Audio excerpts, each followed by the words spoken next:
Hi friends, I'm Shiva. ఈరోజు మనము sub ప్రోగ్రామ్స్ని ఎలా యూజ్ చేసేస్తామో, ఎందుకు ఈ సబ్ ప్రోగ్రామ్స్ ఇంట్రొడ్యూస్ చేయాల్సి వచ్చిందో ఈరోజు మనము డిస్కస్ చేద్దాం.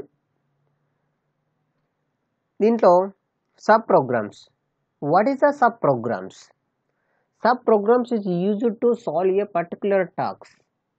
ఏదేని మనము ఒక టాస్క్ కంప్లీట్ చేయాలి అనుకుంటే ఆ టాస్క్ని మనం ఒక సబ్ ప్రోగ్రామ్స్ ఫార్మేట్లో రాసిన దానిని మనం ఒరాకిల్ సర్వర్లోనికి వెళ్ళేసి ఎగ్జిక్యూషన్ చేస్తాం. సో అందుకోసమని ఈ సబ్ ప్రోగ్రామ్స్ అనేది ఇంట్రొడ్యూస్ చేయడం జరిగింది. ఈ సబ్ ప్రోగ్రామ్స్లో మనకు 2 types ఆఫ్ సబ్ ప్రోగ్రామ్స్ ఉన్నాయి. First one is the procedures and functions. Procedures may or may not return a value and functions must return a value. Okay, now దీంట్లో మనకి ఇంకేంటంటే ఈ ప్రొసీజర్స్ అనేది డిస్కస్ చేసేటప్పుడు ఈ ప్రొసీజర్ అనేది ఎందుకు ఇంట్రడ్యూస్ చేయాల్సి వచ్చింది, దానివల్ల మనకు యూజెస్ ఏంటి, ఆ ప్రొసీజర్ వల్ల మనకు ఎట్లా వాటిని ఇంప్లిమెంట్ చేయాలి, ఏ విధంగా ఎగ్జిక్యూషన్ చేయాలి అనేది మనం నేర్చుకోవాలి.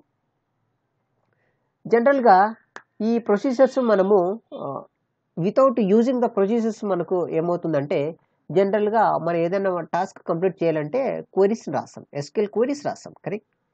ఆ ఎస్క్యూఎల్ క్వరీస్ రాసేటప్పుడు అవి మనకు జనరల్గా మనం ఎస్క్యూఎల్ క్వరీస్ రాస్తాము. రాసిన తర్వాత మనం రాసిన క్వరీస్కి మనకు అవుట్పుట్ చూపిస్తుంది ఒరాకిల్ సర్వర్. అవుట్పుట్ చూపించినప్పుడు మనకు ఇంటర్నల్లీ ఎట్లా ఎగ్జిక్యూషన్ అవుతుంది, ఒరాకిల్ ఏ విధంగా చెక్ చేసేసుకుంటుంది, ఏ ప్రాసెస్లో వెళ్తుంది అది అనేది మనకు తెలియదు. కానీ మనం ఎగ్జిక్యూషన్ అవుతుంది, కానీ మనకు అవుట్పుట్ వస్తుంది. సో ఫస్ట్ మనం అది తెలుసుకుందాం. తర్వాత ఈ ప్రొసీజర్ వల్ల యూజెస్ ఏంటి, ఎందుకు ఇది ఇంట్రడ్యూస్ చేయాల్సి వచ్చేసింది, అది ఈ ప్రొసీజర్ రాసేసినప్పుడు ఎట్లా ఒరాకిల్ సర్వర్ ఎగ్జిక్యూట్ చేసేస్తుంది అనేది తెలుసుకుందాం. ఓకే, ఫస్ట్ ఏంటంటే మనము ఈ వై ప్రొసీజర్ ఈజ్ యూజ్డ్ అనేది తెలుసుకుందాం. Why procedure is used in the PLSQL programs అంటే ఈ ప్రొసీజర్ మనం యూజ్ చేయడం వల్ల మన అప్లికేషన్ పర్ఫార్మెన్స్ అనేది చాలా ఎక్కువగా ఉంటుంది. ఓకే, ఈ ప్రొసీజర్ యూజ్ చేయడం వల్ల మన అప్లికేషన్ పర్ఫార్మెన్స్ అనేది చాలా ఎక్కువగా ఉంటుంది.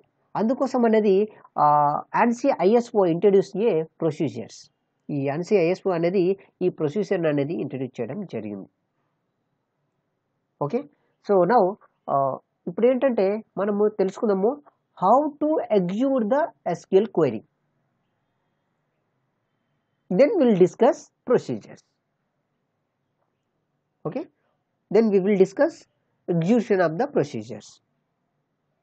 ఇప్పుడు ఏంటంటే జనరల్గా మనము SQL క్వెరీస్ ఎగ్జిక్యూట్ చేసేటప్పుడు ఒరాకిల్ ఎట్లా ట్రీట్ చేసేసుకుంటుంది, ఏ విధంగా ఎగ్జిక్యూషన్ చేసేస్తుంది, ఏ రకమైన మెథడ్స్ అది ఫాలో అవుతుంది, ఏ విధంగా అవుట్పుట్స్ మనకు డిస్ప్లే చేస్తుంది అనేది నేర్చుకుందాం.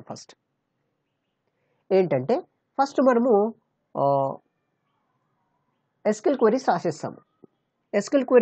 Any SQL query, select, delete, update, insert, whatever the SQL queries రాసేసినప్పుడు ఇంటర్నల్గా ఏమవుతుందంటే ఒరాకిల్ సర్వర్ మనం ట్రై టు ఎగ్జిక్యూట్ చేసేటప్పుడు ఫస్ట్ ఈ ప్రాసెస్లో వెళ్తుంది. సింటాటికల్లీ చెక్డ్ అంటే నువ్వు రాసిన క్వెరీ, SQL క్వెరీ నువ్వు సింటాటికల్లీ ఫాలో అయ్యి రాసావా లేదా అంటే ఒరాకిల్ కొన్ని సింటాక్స్ అనేది ఇంట్రడ్యూస్ చేసేసింది కదా, ఆ సింటాక్స్ ప్రకారంగానే మనం SQL క్వెరీస్ రాయాలి. మనకి ఇష్టం వచ్చినట్టు రాయడానికి లేదు. కాబట్టి ఒరాకిల్ అనేది ఒక SQL అనేది ఆ సింటాక్స్ ప్రకారంగా నువ్వు రాసావా లేదా అని ఫస్ట్ స్టేజ్లో చెక్ చేసేసుకుంటుంది. ఇదంతా ఒరాకిలే చెక్ చేసేసుకుంటుంది. కాకపోతే మనం ఎట్లా చెక్ చేస్తుంది ఒరాకిల్ అనేది మనం తెలుసుకుందాం అంతే. ఓకే, ఫస్ట్ సింటాటికల్లీ చెక్ చేసేసుకుంటుంది. చెక్ చేసేసుకున్న ఈ క్వెరీని సింటాటికల్లీ నువ్వు రాసిన SQL క్వెరీ కరెక్ట్ అయితే ఈ స్టేజ్కి వెళ్తుంది, ప్లాన్ సెలెక్ట్ చేసేసుకుంటుంది. ఫర్ ఎగ్జాంపుల్ నువ్వు సింటాక్స్ ఫాలో అయ్యి నువ్వు SQL క్వెరీస్ అనేది రాయలేదు, అప్పుడు ఏమవుతుంది, అప్పుడు ఒరాకిల్ సర్వర్ అనేది ఎర్రర్ అనేది జనరేట్ చేసేస్తుంది. ఓకే, నౌ ఇప్పుడు ఒకవేళ నువ్వు సింటాక్స్ ఫాలో అయ్యి రాసావనుకుంటే అప్పుడు ఏమవుతుందంటే ఈ ప్లాన్ సెలెక్ట్ చేసేసుకుంటుంది. ఈ స్టేజ్కి వెళ్ళి ప్లాన్ సెలెక్ట్ చేసేసుకుంటుంది. అసలు ఈ ప్లాన్ అంటే ఏంటి, అసలు ఏం ప్లాన్ సెలెక్ట్ చేసుకుంటారు అనేది మనం తెలుసుకుందాం. దీంట్లో ప్లాన్ సెలెక్ట్ చేసుకున్నామంటే మనకు కొన్ని చాలా ఉన్నాయి ఎస్క్యూఎల్లో. ఇండెక్స్ ఉన్నాయి, views, metrics views, sequence, create tables, ఈ విధంగా ఉన్నాయి. ఆ టైప్ ఆఫ్లో అలాంటి టైప్స్ ఆఫ్ ప్లాన్స్లో నువ్వు దేనికి నువ్వు దేని బేస్ చేసేసుకొని ఆ క్వరీస్ రాసావో ఆ ప్లాన్ ఫస్ట్ సెలెక్ట్ చేసేసుకుంటుంది. ఫర్ ఎగ్జాంపుల్, నువ్వు ఇండెక్స్ బేస్డ్ అని క్వరీ రాసేసావు కాబట్టి ఆ ఇండెక్స్ బేస్డ్ అని ప్లాన్ అనేది సెలెక్ట్ చేసేసుకుంటుంది.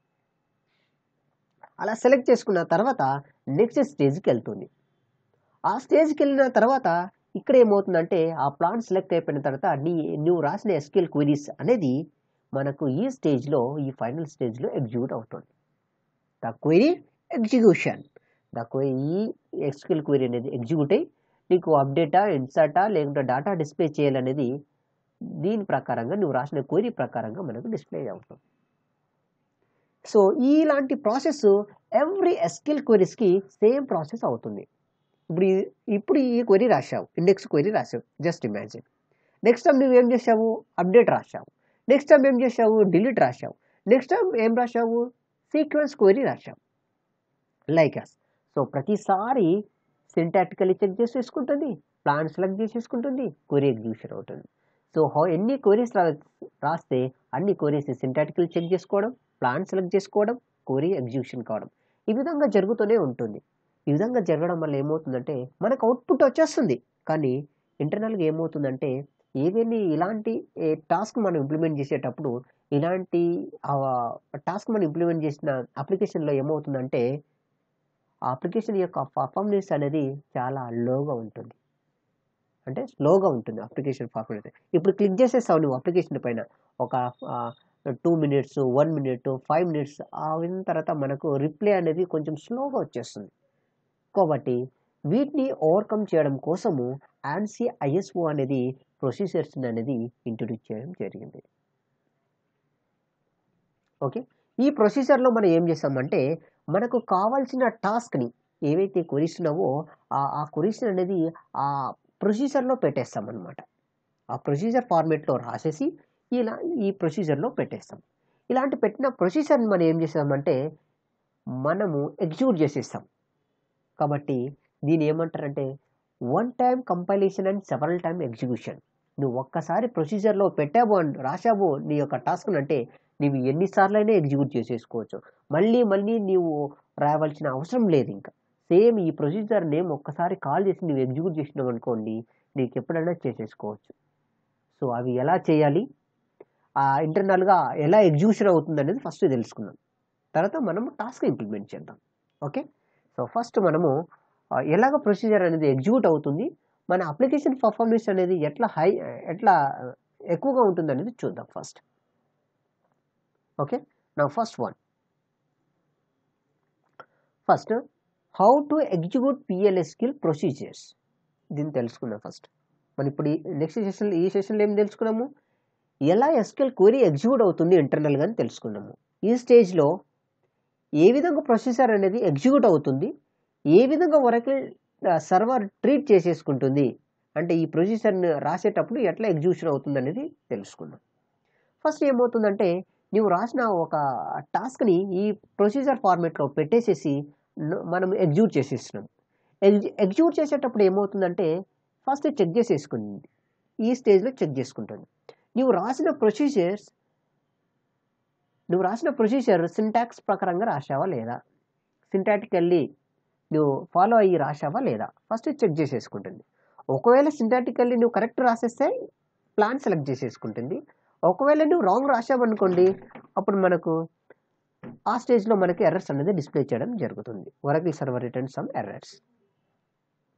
దెన్ మనకి ఏమవుతుందంటే ఈ నెక్స్ట్ స్టేజ్కి వెళ్ళేసి ప్లాన్ సెలెక్ట్ చేసేసుకుంటుంది.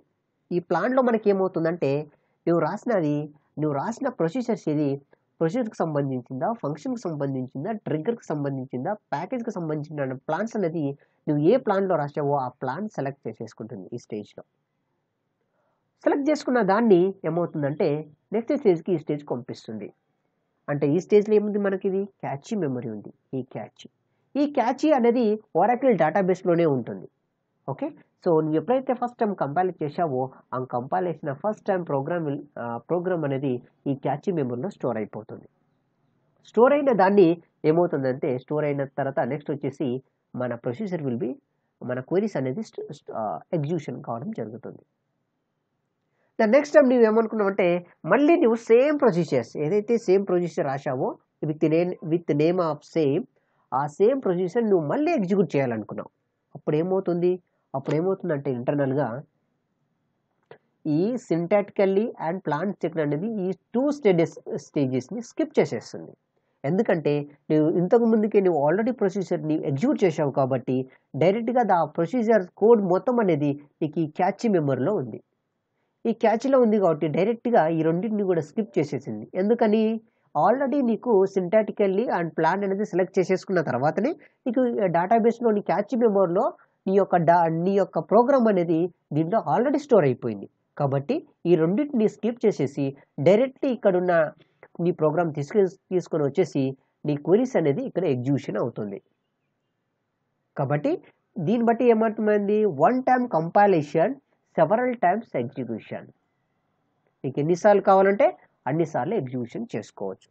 సో ఇలా చేయడం వల్ల మనకి యూజెస్ ఏంటి అంటే ఇలా చేయడం వల్ల ఈ 2 స్టేజెస్ని మనం స్కిప్ చేయడం వల్ల అప్లికేషన్ పర్ఫార్మెన్స్ అనేది చాలా ఎక్కువగా ఉంటుంది.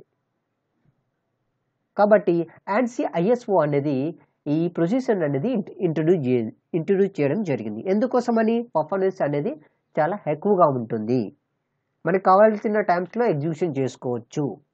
కాబట్టి 1 time compilation and several times execution. So that మనకి ఈ ప్రొసీజర్ అనేది ఇంట్రడ్యూస్ చేయడం జరిగింది. So this is the basic introduction of the procedures.